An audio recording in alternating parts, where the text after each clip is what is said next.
Election हुआ था, सब्जी मंडी में एक बूथ पर रीपोलिंग हुआ था, ड्यूड्राप मुस्तईदपुरा में 100% पोलिंग हुई।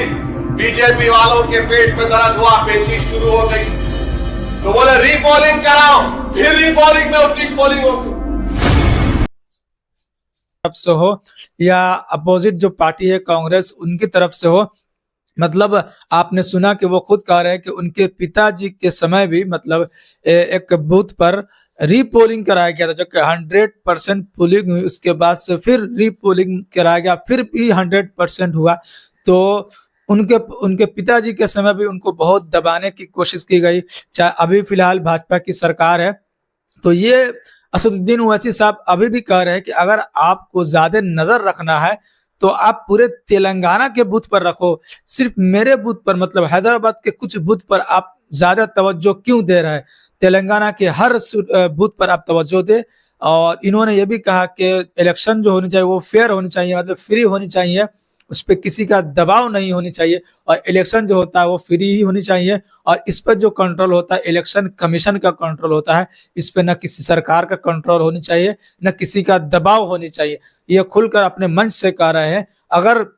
आपको शंका है तो आप पूरे तेलंगाना पर नजर रखें, और तेलंगाना के हर बूथ पर आप जो कि इलेक्शन कमीशन अपने निगरानी में, अगर आप चाहते हैं जितने भी चुनाव होते हैं वो इलेक्शन कमीशन की निगरानी में चुनाव होती है, लेकिन आपको अगर ज्यादा निगरानी रखनी है तो आप पूरे तेलंगाना पर रखें, लेकिन सिर्फ मेरे ही क्षेत्र में क्यों? जैसे कि चंद्रयान गुट्टा, गोशामहल, उसके बाद से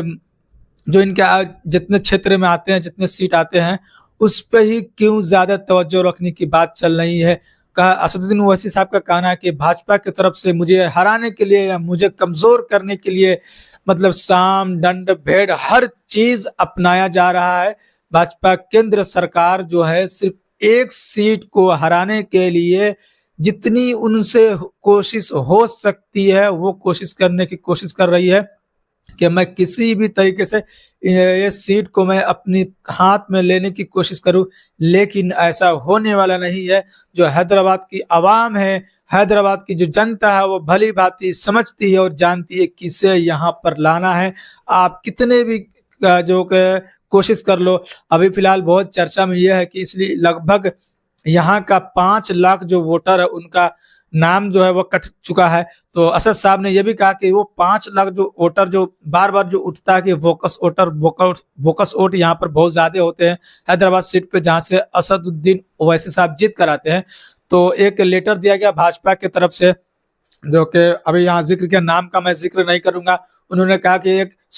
कांग्रेस के नेता की तरफ से जो 5-6 बार वो लगातार हार चुके हैं और बड़े नेता है तेलंगाना में, मैं उनका नाम जिक्र नहीं करूंगा और आप समझ जाएंगे मैं कि उन्होंने एक लेटर दिया इलेक्शन कमीशन को, और सेम लेटर जो भाजपा ने भी दिया, और भाजपा ने भी दिया सेम लेटर जो इलेक्शन कमीशनर को। इलेक्शन कमिश्नर ने खुद कहा कि सेम लेटर जो भाजपा ने भी दिया, जिससे असदुद्दीन ओवैसी साहब इस वीडियो में कह रहे हैं। तो कहीं ना कहीं आप यहाँ पर देख सकते हैं कि ए और बी टीम कौन है, कांग्रेस भाजपा का ए टीम है या भाजपा कांग्रेस का ए है या कौन बी टीम है। आप यहाँ पर आसानी के साथ समझ सकते हैं कि एक ही लेटर पहुंच रहा है इलेक्शन कमीशन के पास सेम टू सेम, और जो आरोप लगता है ओवैसी साहब पर कि ये भाजपा का ए टीम बी टीम है, तो आप अपने हिसाब से समझ लीजिएगा कि कौन किसके नजदीक है और कौन किसे हराना चाहता है, कौन किसे जिताना चाहता है। आप खुद समझ ले इस बात को कि हमारे हक के लिए कौन आगे लड़ने के लिए तैयार हमेशा रहता है। और यहाँ पर देखिए कि असद साहब हमेशा कहते हैं कहीं भी जब इलेक्शन हो तो एकदम फ्री होनी चाहिए, और इन्होंने कहा कि जो भी डीजीपी है, जो भी आला कमान है, यहाँ के जो जिम्मेदार है, उनसे भी मैं कह रहा हूँ कि इलेक्शन को एकदम फ्री तरीके से किया जाए, और उनकी जिम्मेदारी होती है कि इलेक्शन में कहीं दिक्कत ना हो। हाँ, जहां बोकस वोट गिरते हैं उनको रोका जाए, बिल्कुल रोका जाए, क्योंकि हमें उससे कोई दिक्कत नहीं है। लेकिन जो हमारे जो सिर्फ एक सीट पर रखा जा रहा है ये गलत है। अगर आपको नजर रखनी है तो पूरे सीट पर रखे, पूरे तेलंगाना के सीट पर लोकसभा का जो चुनाव हो रहा है उस पर रखे, न कि एक सीट हैदराबाद के ऊपर रखे।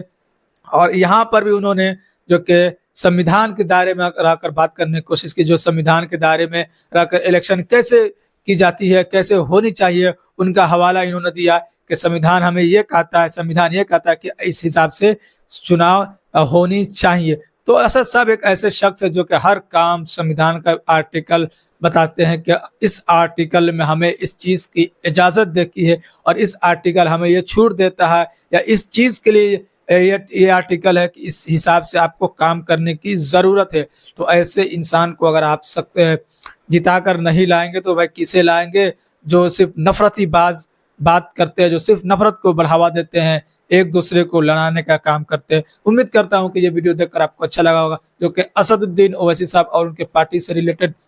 और जो हक और हुकूक की आवाज उठाने की कोशिश करते हैं, मैं उसका वीडियो अपने चैनल पर डालने की हर मुमकिन कोशिश करता हूं, चाहे वो किसी भी पार्टी का हो।